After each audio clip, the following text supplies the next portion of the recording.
Hello friends, आपका स्वागत है आपके यूट्यूब चैनल सैनिक एकेडमी पे। मैं नेहा मैम। देखिए, जो आपका हिंदी साहित्य का पाठ चल रहा था, जिसमें आपका भारतेंदु युग हो चुका था और द्विवेदी युग। तो आज जो हम लोग का डिस्कस चलेगा वो क्या होगा, छायावादी युग। देखिए, आपका जो छायावादी युग है, छायावादी युग आपका 1918 से लेकर 1936 ईस्वी तक चला। इसमें देखिए, छायावादी को अवास्तविक अर्थ लेकर विद्वानों में भी मतभेद था कि इसका नाम क्या रखा जाए। देखिए, मुकुटधर पांडे थे, छायावाद को क्या रखे, रहस्यवाद। ठीक है, तो अगर पूछ देगा किसने छायावाद को रहस्यवाद नाम दिया, तो किसने दिया, मुकुटधर पांडे ने। फिर आपके सुशील कुमार थे, उन्होंने छायावाद को अस्पष्टता कहा। ठीक है, फिर महावीर प्रसाद द्विवेदी ने छायावाद को अनियुक्ति पद्धति कही। रामचंद्र शुक्ल ने शैली वैचित्र कहा। नंद दुलारे वाजपेयी ने क्या कहा, आध्यात्मिक छाया की महान। और फिर आपके डॉक्टर नगीन, ये बहुत इंपॉर्टेंट है, पूछ देता है किसने कहा छायावादी को स्थूल के प्रति सूक्ष्म का विद्रोह। तो आपकी डॉक्टर नगेंद्र ही थे जो इसने कहा कि स्थूल के प्रति सूक्ष्म का विद्रोह। ये विशेष याद रखिएगा कि छायावाद को मुकुटधर पांडे रहस्यवाद, सुशील कुमार अस्पष्टता, फिर आपके महावीर प्रसाद द्विवेदी अनियुक्ति पद्धति, फिर आपके रामचंद्र शुक्ल शैली वैचित्र, नंद दुलारे वाजपेयी आध्यात्मिक छाया का भान, फिर आपके डॉक्टर नगेंद्र स्थूल के प्रति सूक्ष्म का विद्रोह। फिर इसके बाद चलते हैं, देखिए, जयशंकर प्रसाद का काव्य है, इसमें आपके कवि की बात के चलते हैं। तो आपके जो कवि आते हैं जयशंकर प्रसाद पे चलते हैं कि इनकी जो काव्य कृति है, ये इनकी काव्य कृति क्या है। तो पहले इनकी काव्य कृति है कामायनी, ये बहुत इंपॉर्टेंट है। कामायनी हो गया, उर्वशी हो गया, आशु, वन मिलन, कुसुम, प्रेम पथिक, झरना, लहर। ठीक है, तो आपका कामायनी इनका बहुत इंपॉर्टेंट है। उर्वशी हो गया, आशु हो गया, वन मिलन, कुसुम, झरना, लहर, प्रेम पथिक, ये सब आपकी इनकी क्या है, काव्य कृति। फिर कहानी की बात करें तो इनकी कहानी भी इंपॉर्टेंट है। इनकी दो कहानी है, आकाशदीप, आंधी और इंद्रजाल। ठीक है, तो इनकी दो तीन आपकी कहानी है, आकाशदीप हो गया, आंधी हो गया और इंद्रजाल। और इनके जो उपन्यास है, ये दो ही उपन्यास है लेकिन बहुत इंपॉर्टेंट है। एक है आपका तितली, दूसरा है कंकाल। इनका उपन्यास क्या है, तितली और कंकाल। इनका जानते रहिए जो नाटक है, इनकी अगर प्रथम नाटक है तो सज्जन। ठीक है, ये प्रथम नाटक महाभारत से लिया गया है। तो जो सज्जन है, ये जो नाटक ये कहाँ से लिया गया है, तो महाभारत के से लिया गया है। फिर आपका देखिए, ये भी इंपॉर्टेंट है, चंद्रगुप्त, स्कंदगुप्त, राजश्री, एक घुट, ध्रुव सौमरी। ठीक है, तो ये ध्रुव सौमरी जो है इनकी अंतिम नाटक है, और सज्जन क्या है, इनकी प्रथम नाटक है, जो कहाँ से लिया गया है, महाभारत से। इनका नाटक भी इंपॉर्टेंट है, सज्जन, चंद्रगुप्त, स्कंदगुप्त, ध्रुव सौमरी, जयश्री, एक घुट और राजश्री। फिर इसके बाद चलते हैं इनका जो निबंध है, इनका निबंध क्या है, काव्य और कला।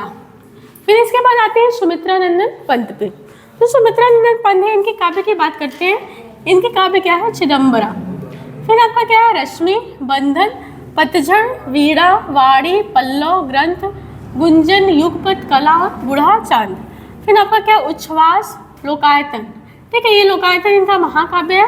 और इनकी नाटक की बात करें तो ज्योत्सना। ठीक है, तो आपका जो सुमित्रानंदन पंत है, इनकी कृतियाँ हो गई। और इनको जानते हैं, सुमित्रानंदन पंत को क्या कहते हैं, प्रकृति के सुकुमार कवि।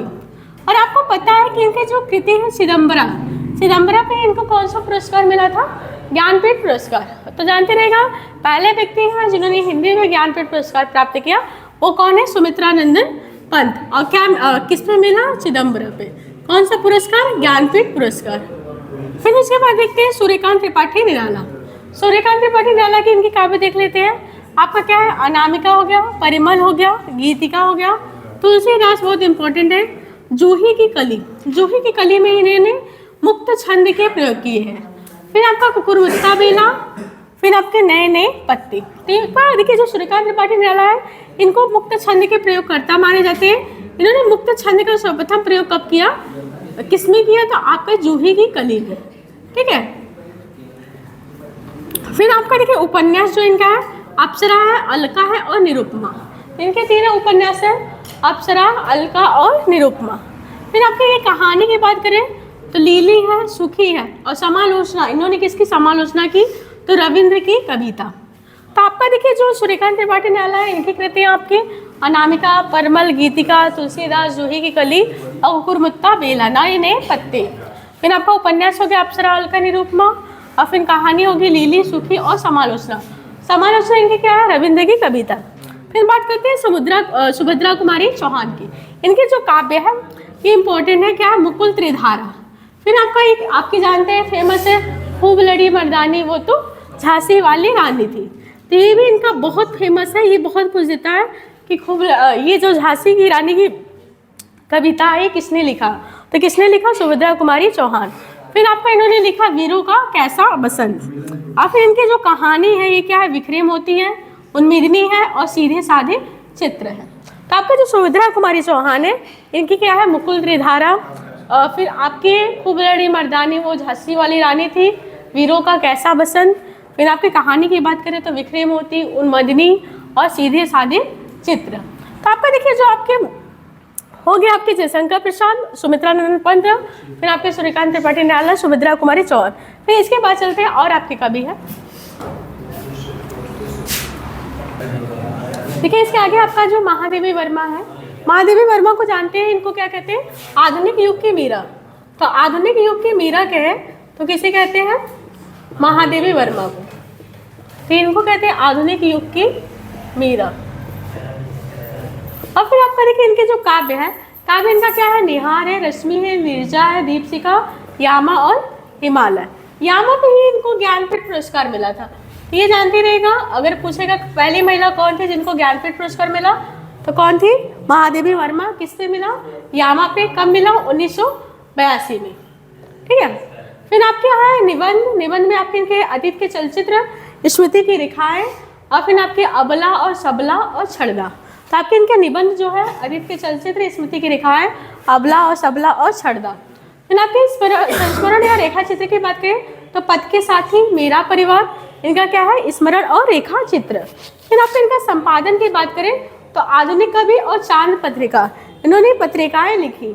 और जानते रहेगा जो यामा है, यामा में ही निर्जा, नेहा, रश्मि, सांदगीत आदि कविताओं का इन्होंने संकलन किया है। तो यामा में ही इतनी कविताओं का इन्होंने क्या किया है, संकलन किया है। तो महादेवी वर्मा को जानते रहेगा, इनको क्या कहते हैं, आधुनिक युग की मीरा। और फिर इनको पहली महिला थी जिनको ज्ञानपीठ पुरस्कार मिला। किस पे मिला, इनकी यामा कृति पे। कब मिला, 1982 में।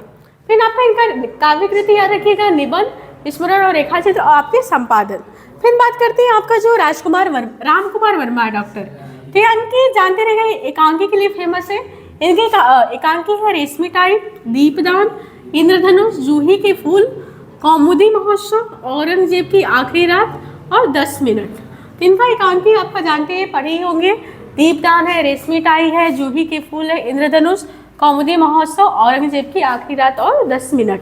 फिर आपका माखनलाल चतुर्वेदी। माखनलाल चतुर्वेदी का जो काव्य संग्रह है क्या है, हिम तरंगिणी। हिम तरंगिणी पे जानते रहेगा, ये माखनलाल चतुर्वेदी पे हिम तरंगिणी पे क्या मिला, कौन सा पुरस्कार, साहित्य अकादमी पुरस्कार मिला। ठीक है। तो अगर पूछ देगा साहित्य अकादमी हिंदी में साहित्य अकादमी प्राप्त करने वाले पहले व्यक्ति कौन थे, तो माखनलाल चतुर्वेदी। और किस पे मिला, किस कृति पे मिला, तो हिम तरंगिणी पे। फिर आपका इनका कृति क्या है, वनवासी, नागार्जुन युद्ध, विजरू काजल, आज रही।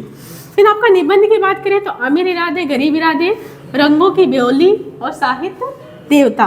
इनकी जो पत्रिका थी कौन थी, एक ही पत्रिका थी, प्रभा। वो भी कौन सी पत्रिका थी, मासिक पत्रिका।